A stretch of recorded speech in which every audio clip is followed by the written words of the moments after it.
Radio Panchajanya ಕಾರ್ಯಕ್ರಮಕ್ಕೆ ನಿಮಗೆಲ್ಲರಿಗೂ ಸ್ವಾಗತ ಸುಸ್ವಾಗತ.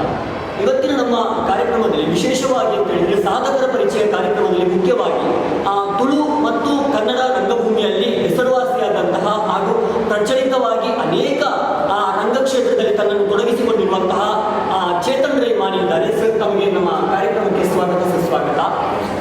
ಚೇತನ್ ರೈಮಾನಿ ಅಂದರೆ ತುಳುನಾಡಿನಾದ್ಯಂತ ಆಗಿರ್ಬೋದು ಅಥವಾ ಕನ್ನಡ ಚಲನಚಿತ್ರಗಳಲ್ಲಿ ಆಗಿರ್ಬೋದು ಅನೇಕ ಚಲನಚಿತ್ರಗಳಲ್ಲಿ ತಮ್ಮನ್ನು ತಾವು ಗುರುತಿಸಿಕೊಂಡವರು. ಅಂದರೆ ತಮ್ಮ ಅಭಿನಯದ ಮೂಲಕ ಅನೇಕ ಅಭಿಮಾನಿ ಬಳಗವನ್ನು ಹೊಂದಿದ್ದೀರಿ.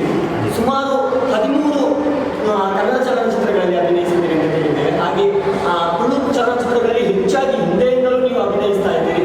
ಹಾಗೆ ಅನೇಕ ಅಭಿಮಾನಿ ಬಳಗವನ್ನು ನೀವು ಹೊಂದಿದ್ದೀರಿ ಅಂತ ಹೇಳ್ಬೋದು. ಸರ್, ಅಂದರೆ ಇಷ್ಟೆಲ್ಲ ಒಂದು ಸಾಧನೆ ಮಾಡಲಿಕ್ಕೆ ಅಂದರೆ ನಿಮ್ಮ ಜೀವನದಲ್ಲಿ ಒಂದು ಸ್ಫೂರ್ತಿ ಅಂತ ಹೇಳಿ ಯಾರನ್ನು ಸ್ಫೂರ್ತಿ ಅಂತ ಏನಿಲ್ಲ. ನಾನು ನನ್ನ 3ನೇ ಕ್ಲಾಸ್ನಿಂದಲೇ ಅಡಿಕೆ ಸತ್ಯಸಾಯಿ ಲೋಕಸೇವ ಬಾಲವಿದ್ಯಾಲಯದಲ್ಲಿ ವೀರಾಭಿಮನ್ಯು ನಾಟಕದ ಮೂಲಕ ಅಭಿಮನ್ಯುವಿನ ಪಾತ್ರದ ಮೂಲಕ ರಂಗದ ಮೇಲೆ ಬಂದು ಅಲ್ಲೇ 3ನೇ ಕ್ಲಾಸಲ್ಲಿ ಉಪ್ಪಳ ಕೃಷ್ಣ ಮಾಸ್ತರ್ ಅಂತ ಈಗ ಸ್ವರ್ಗಸ್ಥರಾಗಿದ್ದಾರೆ. ಬಹಳ ದೊಡ್ಡ ಅವರು ಯಕ್ಷಗಾನ, ಅವರಿಂದ ಅಭ್ಯಾಸವನ್ನು ಕಲಿತು ನಾನು 3ನೇ ಕ್ಲಾಸ್ನಲ್ಲಿ ಕೃಷ್ಣಲೀಲೆ ಕಂಸವಧೆ ಎನ್ನುವಂತಹ ಯಕ್ಷಗಾನ ಕಂಸನ ಪಾತ್ರದ ಮೇಲೆ ರಂಗದ ಮೇಲೆ ಬಂದು. ಅಂದರೆ ಪ್ರಾರಂಭವಾಗಿ ನೀವು ಯಕ್ಷಗಾನ ಕ್ಷೇತ್ರದಲ್ಲಿ ಅಲ್ಲ, ಪ್ರಾರಂಭವಾಗಿ ನನಗೆ ನಾಟಕದ ಗೀಳು ಇತ್ತು. ಈ ನಾಟಕದ ಗೀಳು ಅಂದರೆ ನಮ್ಮ ದೊಡ್ಡಪ್ಪ, ನಮ್ಮ ತಂದೆಯ ಅಣ್ಣ, ದಿವಂಗತ ರಾಮಣ್ಣ ರೈ ಪುತ್ತೂರು ಅಂತ, ಅವರು ಬಹಳ ಆಗಿನ ಕಾಲದ ಬಹಳ ಹೆಸರುವಾಸಿಯಾದ ಹಾಸ್ಯ ನಟರು. ಆಗಿನ ಕಾಲದಲ್ಲಿ ಶಂಕರ್ನಾಗ್, ಅನಂತನಾಗ್, ಪ್ರಕಾಶ್ ರಾಜ್, ಆಮೇಲೆ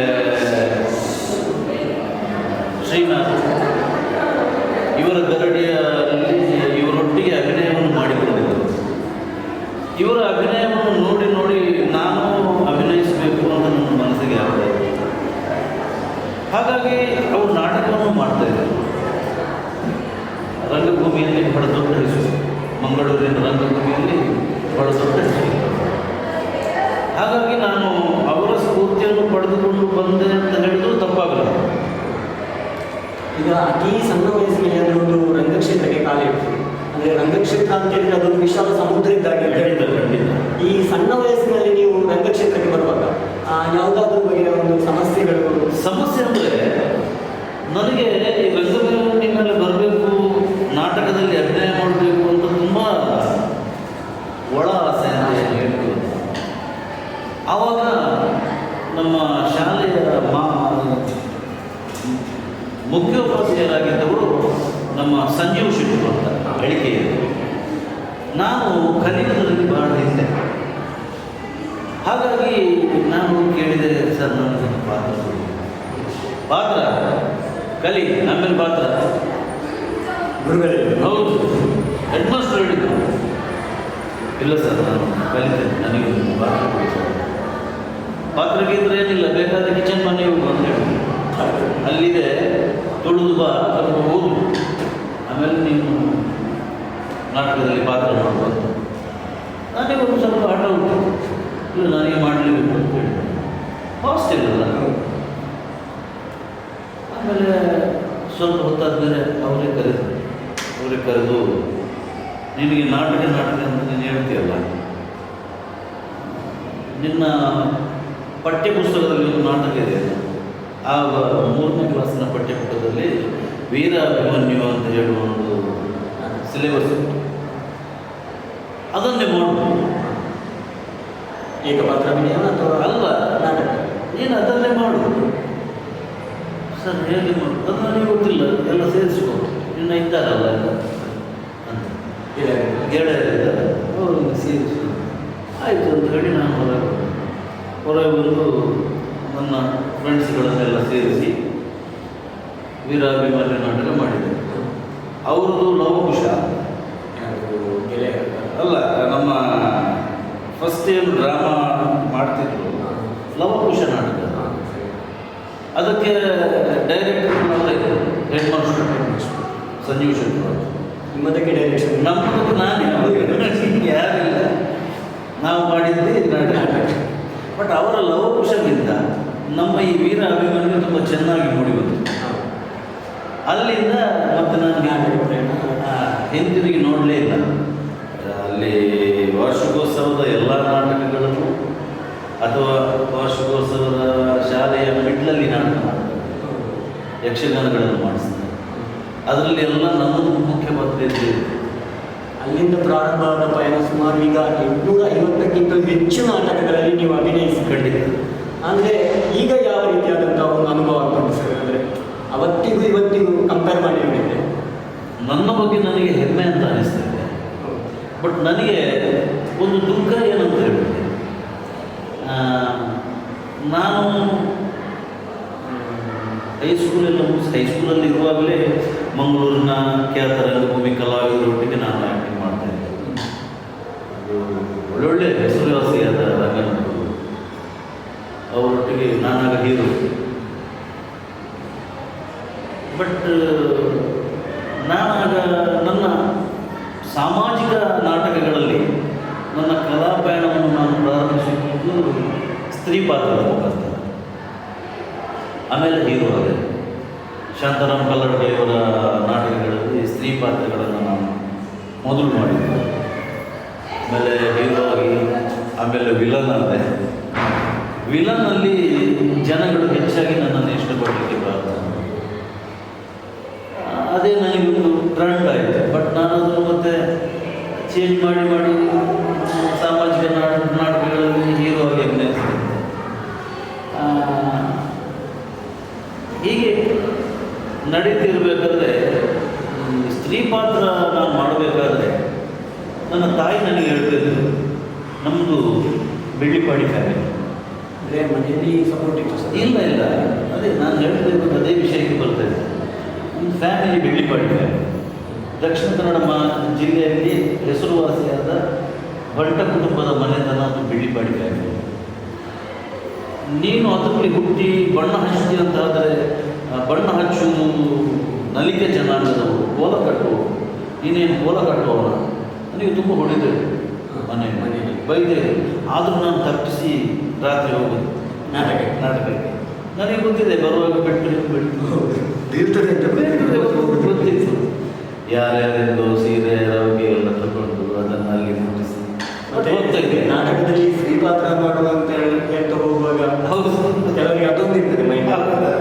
ಹಾಗೇನಿಲ್ಲ. ಆದರೆ ನಿಜವಾಗಿ ನೋಡಿದ್ರೆ ಸ್ತ್ರೀ ಪಾತ್ರ ಮಾಡುವುದು ಕೂಡ ನಿಜವಾಗಿ ಅಂತಂದ್ರೆ ಅವರೊಂದು ಆ ಪಾತ್ರಕ್ಕೆ ಭಾವನೆ ತುಂಬಿಸ್ತಾರೆ. ಹೌದು, ಅದು ನಿಜವಾಗಿ ಅದು ಸ್ತ್ರೀ ಪಾತ್ರ ಮಾಡುವುದಕ್ಕೂ ಒಂದು ಏನು ಶಕ್ತಿ ಬೇಕು. ಯಾಕಂತೇಳಿದ್ರೆ ಈಗ ಹೆಂಗಸರೇ ಒಂದು ಸ್ತ್ರೀ ಪಾತ್ರ ಮಾಡುವುದು, ಹುಡುಗರು ಗಂಡಸರು ಸ್ತ್ರೀ ಪಾತ್ರ ಮಾಡೋದು ತುಂಬ ವ್ಯತ್ಯಾಸ ಇದೆ. ತುಂಬ ಗಂಡಸರು ಸ್ತ್ರೀಯಾಗಿ ಅದಕ್ಕೆ ಅಂದ್ರೆ ಒಂದು ಪಾತ್ರಕ್ಕೆ ಜೀವ ತುಂಬುವುದು ತುಂಬ ಕಷ್ಟದ ಕೆಲಸ. ಹೌದು, ಅದು ನಿಜವಾಗಿ.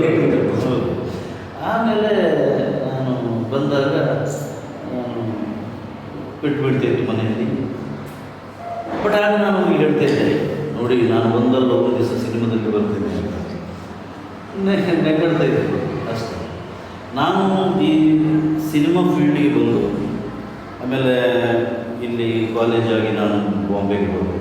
ಬಾಂಬೆಯಲ್ಲಿ ಅಭಿನಯ ಮಂಟಪ ಅಂತ ಒಂದು ಟೀಮ್ ಇದೆ, ಬಹಳ ಹೆಸರುವಾಸಿ ಟೀಮ್. ಅದರ ಐತಿಹಾಸಿಕ, ಪೌರಾಣಿಕ, ಸಾಮಾಜಿಕ ಅದರೆಲ್ಲ ಡ್ರಾಮಗಳಲ್ಲಿ ವೀರಗಲ್ಪುರದ ಕಲ್ಪುರ, ಪೌರದ ಹೂವಿನ ಬಗ್ಗು, ಕೋಟಿ ಚಿನ್ನಯದ ಬಿರುಮಾಳಗಳ ಕೋಟಿ, ಸುಯೋಧನ ಹೀಗೆಲ್ಲ ತುಂಬ ನಾಟಕಗಳನ್ನು ನಾವು ಮಾಡಿದ್ದೇವೆ. ಅದರಲ್ಲಿ ಅಲ್ಲಿ ತುಂಬ ಹೆಸರುವಾಸಿ. ಅಲ್ಲೆಲ್ಲ ನಮ್ಮದೇ ಒಂದು ಇದಾಯಿತು, ತಂಡ ಆಯಿತು. ಆಮೇಲೆ ನಾನು ಊರಿಗೆ ಬಂದೆ, ಇಲ್ಲಿ ನಾಟಕ ಮಾಡಲಿಕ್ಕೆ ಸ್ಟಾರ್ಟ್ ಮಾಡಿದೆ. ಆವಾಗ ಏನು ಕೆಲಸ ಇಲ್ಲಲ್ವ, ಮನೆಯಲ್ಲಿ ಇದೆ. ಆವಾಗ ನಾನು ಇದನ್ನೇ ಹೇಳೋದು, ಅವರು ಬೈದಿದ್ರು ಬಟ್ ನಾನು ಇದನ್ನೇ ಹೇಳೋದು, ನಾನು ಬರ್ತೇನೆ ಒಂದು ನಿಮಿಷ ಅಂದರೆ ನಿಮಗೆ ಚಿಕ್ಕ ವಯಸ್ಸಿನಿಂದಲೇ ನಾನು ಕಲಾವಿದ ಆಗಬೇಕು ಅಂತಲೇ. ಹೌದು, ನನ್ನ ಗುರಿ ಒಂದೇ ಇತ್ತು, ನಾನು ಸ್ಕ್ರೀನ್ ಮೇಲೆ ಬರಬೇಕು. ದೊಡ್ಡ ಸ್ಕ್ರೀನ್ ಮೇಲೆ ನಾನು ಬರಬೇಕು. ನಿಮ್ಮ ಅಂದರೆ ಮೊದಲು ತುಳು ಕ್ಷೇತ್ರದಲ್ಲಿ ತುಳು ಚಲನಚಿತ್ರ ಕ್ಷೇತ್ರದಲ್ಲಿ ನಿಮ್ಮ ಮೊದಲ ಅಂದರೆ ಸಿನಿಮಾ ಯಾವುದು ಅಂತ? ನಾನು ಹೀಗೆ ಕೆಲಸ ಇಲ್ಲದೆ ಇರಬೇಕಾದ್ರೆ ವಿಟ್ಲದಲ್ಲಿ ಶರತಾಳ್ವ ಅಂತ ಒಬ್ಬರಿದ್ದಾರೆ. ಅವ್ರದ್ದು ಈಗ ಅಲ್ಲಿ ಜಯಂತ ಅಂತ ಒಬ್ಬರಿದ್ದಾರೆ, ಹಾಲಿನ ಅಂಗಡಿ, ಗಣೇಶ್ ಡೈರಿ ಅಂತ. ಒಂದು ಹನುಮಾನ್ ಪ್ರಿಂಟರ್ಸ್ ಹತ್ರ ಅಲ್ಲಿ ನಾನು ಹೋಗಿ ನಮ್ಮ ಅಡ್ಡ ಅಲ್ಲಿರುವಾಗ ಅಲ್ಲೊಬ್ಬರು ರಮೇಶ್ ಚಂದ್ರ ಅಂತ ಒಬ್ಬರು ಗಾಯಕ, ಅವರು ಸಿಂಗರ್ ರಮೇಶ್. ನಾವು ರಮೇಶ್ ಅಣ್ಣ ಅಂತ ಹೇಳಿ, ರಮೇಶ್ ಅಣ್ಣ ನನಗೆ ಹೇಳಿದ್ರು, ಚೇತನಣ್ಣ ನೀವು ಅಲ್ಲಿ ಕೋಟಿ ಚೆನ್ನಯ ತುಳು ಕನ್ನಡ ಸಿನಿಮಾ ಆಗ್ತದೆ, ನೀವು ಯಾಕೆ ಎಂಟ್ರಿ ಕೊಡಬಾರ್ದು? ನಾನೆಲ್ಲ ಹೋಗುದಿಲ್ಲ ಅಂತ ಹೇಳಿ, ಅಲ್ಲ ನೀವು ಹೋಗಿ ಅಂತ ಹೇಳಿ. ನಾನು ಸುಮ್ಮನೆ ಇವರು ಹೇಳಿದ್ರಲ್ಲ ಇವರಿಗಿನ್ನು ಬೇಜಾರಾಗೋದು ಬೇಡ ಅಂತ ನಾನು ಹೋಗಿ ಅಲ್ಲಿ ಎಂಟ್ರಿ ಕೊಟ್ಟಾದ್ಮೇಲೆ ಅಲ್ಲಿ ಸಿಲೆಕ್ಟ್ ಆದೆ. ಪೆಜನ ಅಂತ ಒಂದು ಪಾತ್ರ ಇದೆ ಕೋಟಿ ಚೆನ್ನೈ. ಒಂದು ಈಗ ಇಂಟರ್ವ್ಯೂ ಕೊಡುವಾಗ ಆಡಿಷನ್ ಕೊಡುವಾಗ ನೀವು ಯಾವ ಪಾತ್ರ ಅಭಿನಯಿಸಿದ್ದೀರಿ? ಏನಿಲ್ಲ, ಯಾವುದೂ ಅಭಿನಯಿಸಿದ್ದೀನಿ. ಅವರೇನೋ ಹೇಳಿದ್ರು, ಒಂದು ಏನೋ ಡೈಲಾಗ್ ಕೊಟ್ಟರು, ಅದನ್ನು ಹೇಳಿ ಅವರ ಮುಂದೆ ಅಭಿನಯ ಮಾಡಿದೆ. ಎಂಟ್ರಿ ಪಾಸ್ ಆಯಿತು. ನಾನು ಪಾಸ್ ಆಯಿತು ಅಂತ ನನಗೆ ಗೊತ್ತಿಲ್ಲ, ನಾನು ಬಂದಿದ್ದೇನೆ. ಪೆಜನ ಅಂತ ಒಂದು ಕೋಟಿ ಚೆನ್ನೈನಲ್ಲಿ ಪಾತ್ರ ಇದೆ. ಇವಳು ದೇವಿ ವೈದ್ಯ ತಂದೆ ಪೆಜನ ಭಟ್ರು. ಅದನ್ನು ನಾನು ಫಸ್ಟ್ ನಾನು ಏರ್ಪಟ್ಟು ನಾನು ಹೋಗಿ ಶೂಟಿಂಗಲ್ಲಿ ಮುಲ್ಕಿ ಹತ್ರ ಶೂಟಿಂಗಲ್ಲಿ ನಾನು ಹೋದೆ. ಒಂದು ದಿವಸ ಶೂಟಿಂಗ್ ಆಯಿತು. ಮರುದಿವಸ ನಾನು ಹೋಗ್ತೇನೆ ಅಲ್ಲಿಗೆ. ಮರುದಿವಸ ಡೇಟ್ ಇತ್ತು ಶೂಟಿಂಗಲ್ಲಿ. ಡೈರೆಕ್ಟರ್ ಆನಂದ್ ರಾಜ್ ಅವರು ಕರೆದು ಹೇಳಿದರು, ಚೇತನ್ ರೈ ಅವರೇ ನೀವು ಆ ಪಾತ್ರ ಹಾಕಬೇಡಿ, ನೀವು ಬುದ್ಧಿವಂತನ ಪಾತ್ರ ಹಾಕಿ. ಸರ್ ನಾನು ನಿನ್ನೆ ಮಾಡಿದ್ದೇನೆ, ನನಗೆ ಗೊತ್ತು, ರೀಶೂಟ್ ಮಾಡ್ತೇನೆ ಸರ್, ನೀವು ಅದನ್ನು ಹಾಕಿ ಅಂತ ಹೇಳಿ ಮುಖ್ಯವಾಗಿ ಆಯಿತು ಅಂತ ಹೇಳಿ ನಾನು ಮುಖ್ಯ ಪಾತ್ರವನ್ನು ಮಾಡಿದೆ. ಮುಲ್ಕಿ ಚಂದ್ರಶೇಖರ್ ಸುವರ್ಣ ಅಂತ ಸುವರ್ಣ ಆರ್ಟ್ಸ್ ಅವರು ಅವ್ರ ಹತ್ರ ಹೋಗಿ ಕೇಳಿದೆ ನಾನು, ಚಂದ್ರಣ್ಣ ಏನು ವಿಷಯ, ನೀವು ಮಾತಾಡಬೇಡಿ, ನೀವು ಅದನ್ನು ಮಾಡಿ ಅಂತ ಹೇಳಿದೆ. ಸ್ಟಾರ್ಟಿಂಗ್ ಎಲ್ಲ ನನಗೆ ಇದಕ್ಕೆ ಸರಿ ಅದನ್ನು ಮಾಡಿದೆ. ಅದು ಪಾಸ್ ಆಯಿತು. ಕೋಟಿ ಚೆನ್ನೈ ಚಿತ್ರದಲ್ಲೂ ತುಂಬ ಹೈಲೈಟ್ ಆಯಿತು. ಹಾಗೆ ಸಿನಿ ಪಯಣ ನಮ್ಮ ಮುಂದುವರಿಯಿತು. ಹಾಗೆ ಮೊದಲ ಕನ್ನಡ ಚಲನಚಿತ್ರ ಒಂದು ಪ್ರೀತಿ ಇರುತ್ತೆ. ಅದರಲ್ಲಿ ಒಂದು ನಕ್ಸಲೇಟ್ ಅಲ್ಲ. ಹೀಗೆ ಹಲವಾರು ಸಿನಿಮಾಗಳಲ್ಲಿ ಅಭಿನಯಿಸಿದ್ರಿ. ಅಂದರೆ ತುಂಬ ಅಂದರೆ ಆ ಒಂದು ಪಾತ್ರ ಅಂದರೆ ಸಿನಿಮಾದಲ್ಲಿರುವಂತಹ ಒಂದು ಪಾತ್ರ, ಆ ಪಾತ್ರ ತುಂಬ ಇಷ್ಟವಾದಂತಹ ಪಾತ್ರ ಯಾವುದು ಅಂತ ಹೇಳ್ಬೋದು? ಇಷ್ಟವಾದಂತಹ ಪಾತ್ರ ಅಂತಿಲ್ಲ, ಅಂದರೆ ಇನ್ನೂ ಕೂಡ ಮರೀಲಿಕ್ಕೆ ಆಗದಂಥ ಪಾತ್ರ ಹಾಗೇನಿಲ್ಲ. ನಾನು ಎಷ್ಟು ಪಾತ್ರ ಮಾಡಿದ್ದೇನೆ, ಪ್ರತಿ ಪಾತ್ರಗಳು ವಿಭಿನ್ನವಾಗಿವೆ. ಅದೊಬ್ಬ ಕಲಾವಿದನಿಗೆ ಮುಖ್ಯ. ನಾನು ಒಂದೇ ಥರದ ಪಾತ್ರ ಇದ್ದರೆ ಆ ಸಿನಿಮಾವನ್ನು ನಾನು ಒಪ್ಪಿಕೊಳ್ಳೋದಿಲ್ಲ. ಅದ್ರ ಮೇಲೆ ನನಗೆ ತುಂಬ ಇದಾಗಿದೆ.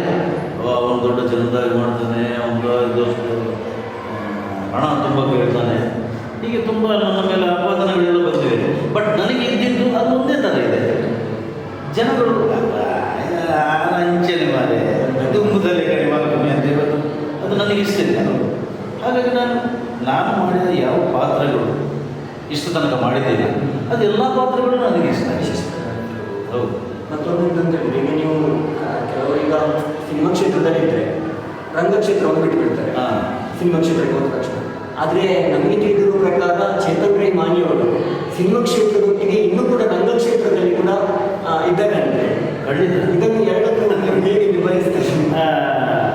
ನಮಗೆ ಕೆಲಸ ಇಲ್ಲದ ಟೈಮಲ್ಲಿ ಮೊದಲು ಅನ್ನ ಕೊಟ್ಟದ್ದೇ ಈ ರಂಗಭೂಮಿ. ಅನ್ನ ಕೊಟ್ಟ ರಂಗಭೂಮಿಯನ್ನು ನಾವು ಮರೆಯುವುದು ಯಾವುದು ತಪ್ಪಲ್ಲ, ಕೃತಜ್ಞರಾಗಿರುತ್ತೇವೆ. ಹಾಗಾಗಿ ಇವತ್ತಿಗೂ ನಾನು ಪ್ರೀತಿಸುವುದು ರಂಗವನ್ನೇ, ನಾಟಕವನ್ನೇ ಪ್ರೀತಿಸುವುದು. ನಿಮಗೆ ನಾಟಕದಲ್ಲಿರುವ ಆ ಪ್ರೀತಿ, ಆ ಒಂದು ಏನು ಮನಸ್ಸಿಗೆ ನೆಮ್ಮದಿ, ಅದು ನಿಮ್ಮ ಫಿಲ್ಮಲ್ಲಿ ಸಿಗುವುದಿಲ್ಲ, ಸೀರಿಯಲಲ್ಲಿ ಸಿಗುವುದಿಲ್ಲ. ನೀವೊಂದು ನಾಟಕದಲ್ಲಿ ಅಭಿನಯ ಮಾಡಿ ಆ ಗ್ರೀನ್ ರೂಮಿಗೆ ನೀವು ಹೋಗುವಾಗ ಆ 3 ಗಂಟೆ ಟೈಮಲ್ಲಿ ನಿಮ್ಮ ಎಲ್ಲ ನೀವು ತಲೆಯಲ್ಲಿರೋ ಟೆನ್ಷನ್ಗಳನ್ನು ಮಾಡ್ಕೊಳ್ತೀರಿ.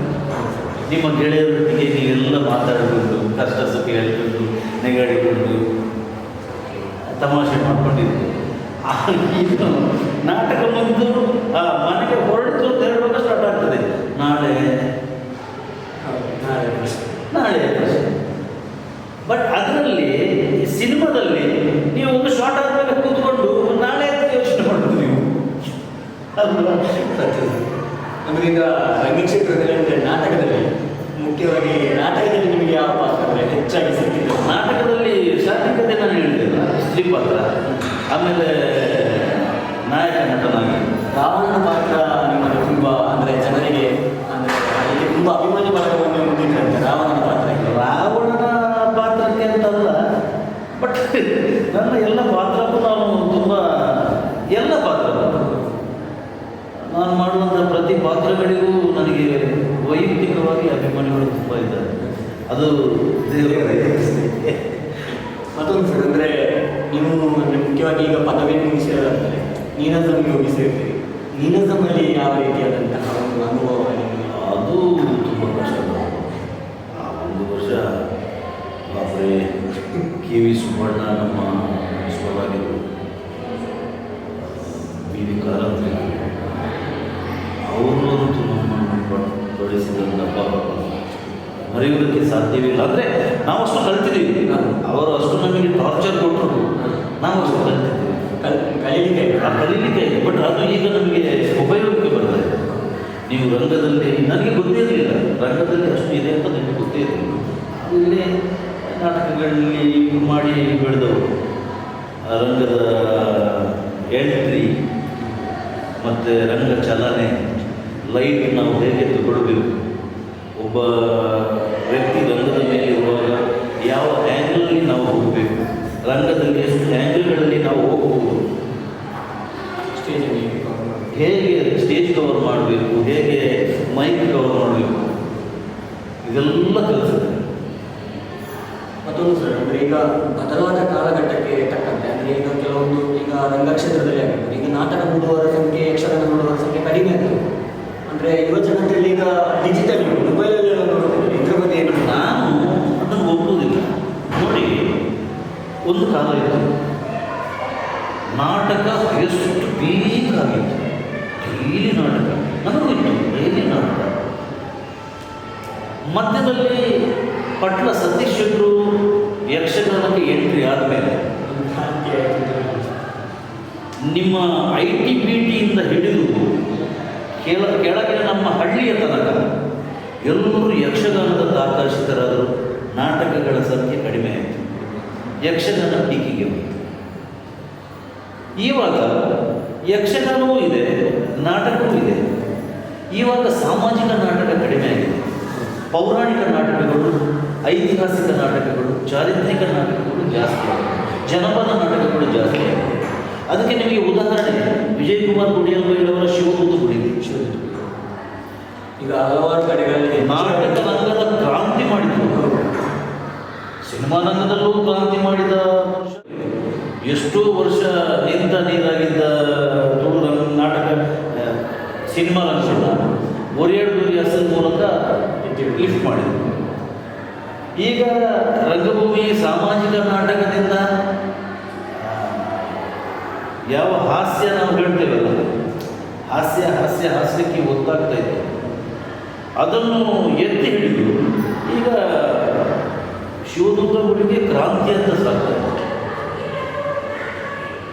ಶಿವದುರ್ಗ ಗುಡಿಗೆಯಲ್ಲಿಯೂ ನನ್ನ ಘಟ್ಟದ ಹೌದು, ಒಂದು ಶಿವನ ಪಾತ್ರಕ್ಕೆ, ಮತ್ತೊಂದು ಬಬ್ಬರಿಯನ ಪಾತ್ರಕ್ಕೆ, ಮತ್ತೊಂದು ನಡುವಲ್ಲಿ ಒಂದು ಶಿವ ರೂಪಾಂತರ ಮಾಡಿ ಬರ್ತಾನೆ ಸುಬ್ಬಿಯಮ್ಮ ಅಂತ ಅವಳ ಅಪ್ಪನ ಪಾತ್ರಕ್ಕೆ.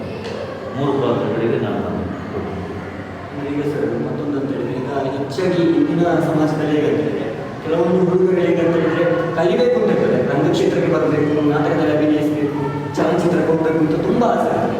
ಅಂದರೆ ಮನೆಯಲ್ಲಿ ಅಥವಾ ಅವರ ವಾತಾವರಣದಲ್ಲಿ ಸುತ್ತ ಸಮಾಜದಲ್ಲಿ ಅವರಿಗೆ ಸಪೋರ್ಟ್ ಇರೋದಿಲ್ಲ. ಯಾಕಂತ ಹೇಳಿದ್ರೆ ಮುಖ್ಯವಾಗಿ ಅಂತ ಹೇಳಿದ್ರೆ ಸಪೋರ್ಟ್ ಬೇಕಾದ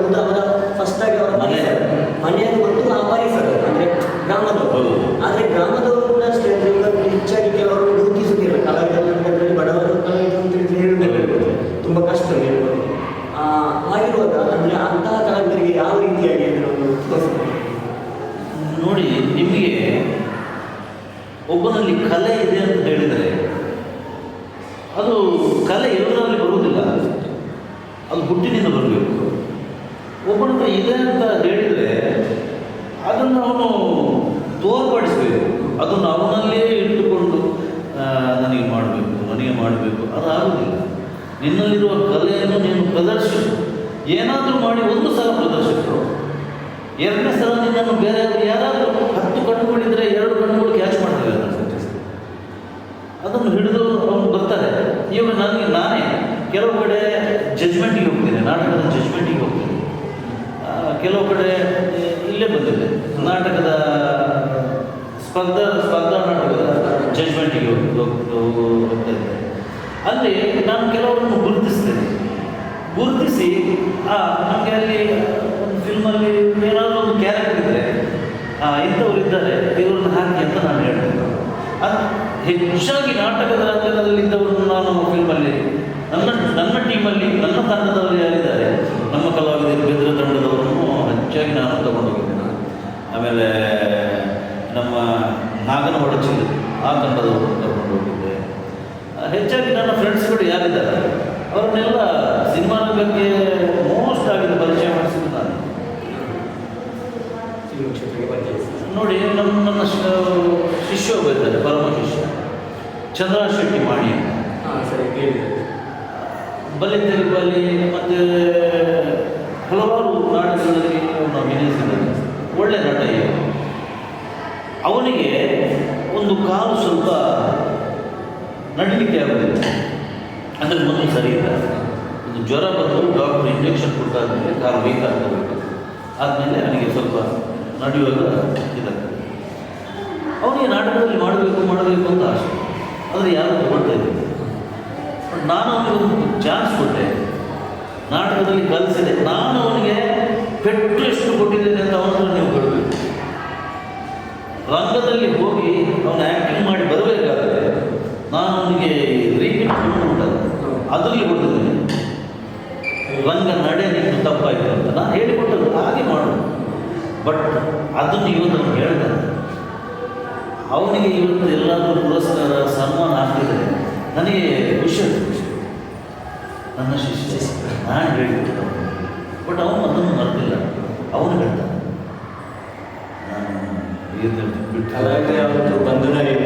ಖಂಡಿತ ಯಾವ ಕಲಾವಿದನು ಸಿಂಹಾವಲೋಕನ ಮಾಡುವುದು ಅತ್ಯಗತ್ಯ.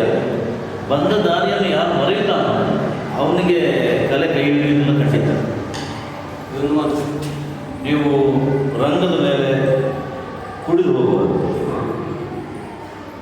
ಅದು ಸರಸ್ವತಿಯ ತಾಣ. ಮುಖಕ್ಕೆ ಬಣ್ಣ ಹಚ್ಚಿ ನೀವು ಕುಡಿಯುವುದು, ಆಮೇಲೆ ಕುಡಿಯಿರಿ. ಕುಡಿದವರು ಯಾರಿಲ್ಲ, ಎಲ್ಲರೂ ಕುಡಿಯೋರು. ವಾಟ್ರುಗಳು ಕುಡಿತಾರೆ, ಜೆಟ್ರುಗಳು ಕುಡಿತಾರೆ, ಎಲ್ಲರೂ ಕುಡಿತಾರೆ. ನಾನು ಹೇಳ್ತೇನೆ, ಆದರೆ ರಂಗದ ಮೇಲೆ ಯಾವತ್ತೂ ಕುಡಿಯೋದು.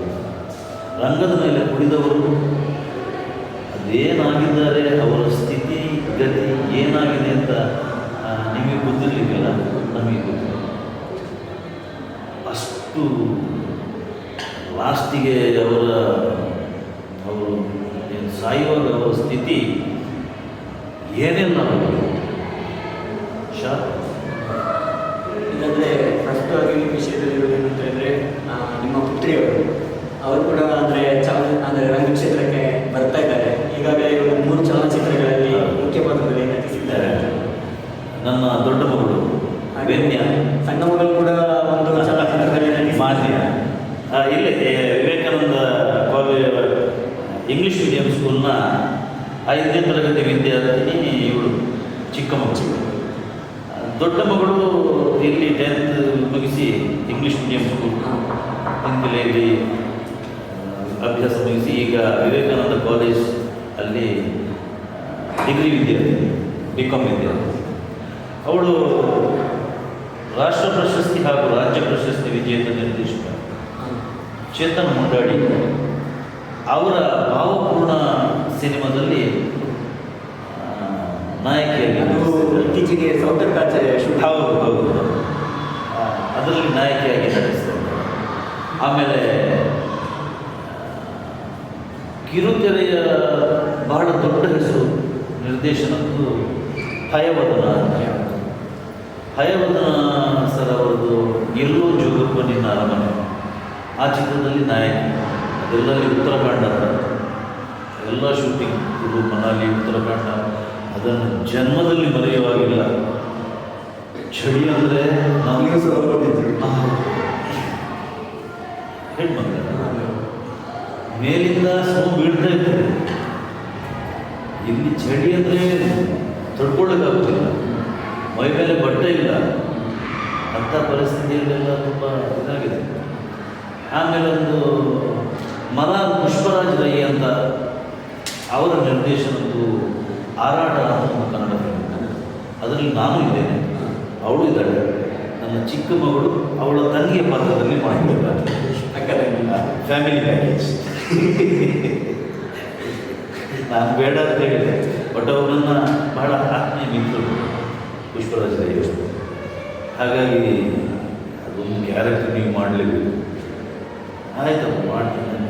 ಆಮೇಲೆ ಹೇಳ್ತಾರೆ ಏನು ಎಣ್ಣೆ ಮಗಳು